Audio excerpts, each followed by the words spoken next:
In the heart of the African continent, in the land of the Shona people, a tale of ancient spirits unfolds.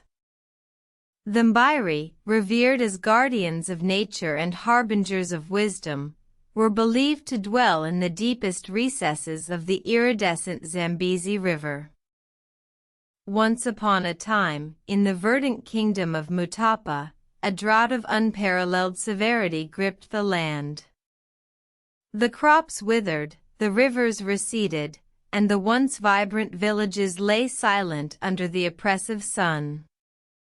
The people, desperate and hopeless, turned to their priests and elders, seeking a solution to their plight. The elders, in consultation with the village seer, decided to appease the Mbiri spirits. They conducted a sacred ritual, praying for the spirits to restore the rains and life to their parched kingdom.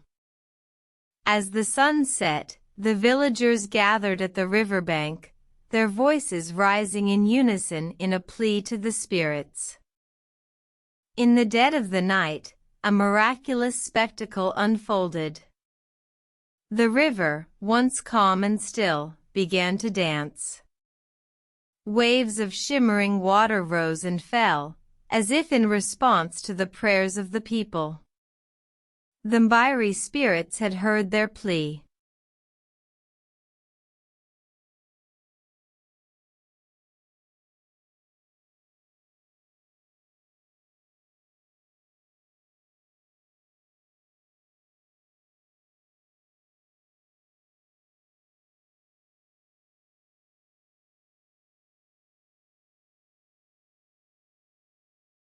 The people of Mutapa remembered the dance of the Mbiri spirits and the lesson it taught them, that the spirits were not to be feared, but respected and revered. The memory of that dance lingered, a testament to the power of faith and the enduring bond between the Shona people and the spirits of their ancestors. Thus, the dance of the Mbiri spirits continues to echo in the hearts and minds of the Shona people, a symbol of their rich heritage and resilience, a story passed down through generations, a testament to the power of belief and the enduring connection between the living and the spirits of the past.